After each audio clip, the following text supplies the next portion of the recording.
Hello, my name is John Cutt, and for my core symposium presentation, I am showing how I compared water quality between our two aquaponics systems in our greenhouse due to their solid removal methods, biofilter media, and their effluent output. I also worked with Dr. Heather Joesting on this project, as well as Bridget Britton. Before we get into it, you might want to know what aquaponics is, as I know it's a somewhat small field. Aquaponics combines both aquaculture and hydroponics for a sustainable agriculture method, and aquaculture being fish raising, hydroponics being growing plants over a water grow bed. Fish produce ammonia, ammonia gets converted into nitrate, and then the plants absorb that nitrate as the water travels through the system and then ends up in the sump, where this now clean water, is able to travel back to the tank. You can see that this image would provide a detailed kind of diagram of how it works. It's pretty simple conceptually overall. It comes with a lot of benefits, mainly it being sustainable, but also it can provide food for food insecure areas that might not be able to grow things outside, as you can just grow it inside as long as you have a stable environment. It's a double whammy. You get the fish and the crops out of it, and it's also eco-friendly compared to traditional agricultural methods. However, it does have some issues. There's a big energy cost coming into it that also drives up a huge monetary cost.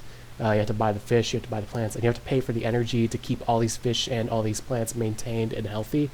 And fish health, in specific, can be very unpredictable. You don't know what's going to happen. Sometimes something weird could happen to the fish. It's very common for fish tanks to crash for one mistake or another, so that needs to be worked out as well. And for a healthy aquaponics industry to go, these conditions need to be optimal for plant growth and fish production. So the study, we studied 6 different parameters in these tanks in 7 different locations. We studied ammonium, nitrate, potassium, pH, dissolved oxygen, and conductivity. And how we did that, we'll get into that in a sec. We studied these parameters in our 2 different systems. System 1 is the one on the right with the kind of white settlement chamber with a lid on it. And system 2 is the one on the left with the blue tub for the settlement chamber. System 1, and these systems are completely different in their settlement chamber. That's where pretty much all of their differences lie. Almost all of their differences lie.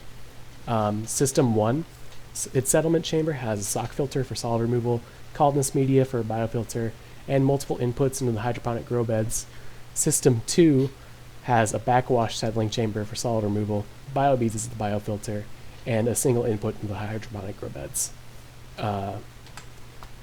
As for testing, I would gather these 7 samples from different locations in the systems over and bring them back to the lab, where I would use LabQuest water quality probes to measure their parameters.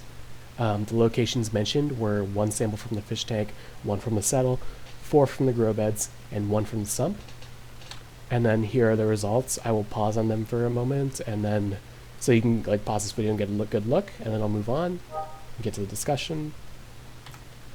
So as we can see, System 1 had significantly lower ammonium concentrations than System 2, which is really good because ammonium is toxic towards both fish and plants. System 1 also had slightly lower concentrations of nitrate and potassium, which would suggest, and this is mainly a difference that's found in the tank and settle, which would suggest that the plants are absorbing these more often as it travels through the system.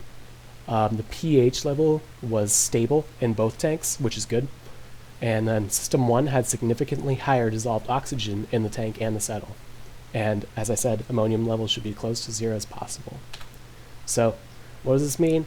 It means the multiple inputs in the grow beds allow for System 1 to more efficiently circulate, which leads to more nutrient absorption and less nitrate and potassium in the water. It also had a higher dissolved oxygen and lower ammonium, which promotes healthier fish and healthier plants.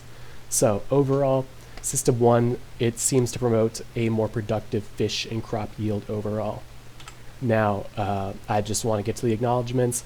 I'd like to thank Georgia Southern for funding this and funding the greenhouse, and I'd like to thank everybody in the Sark Aquaponics team for keeping everything running during all of this. Thank you for listening.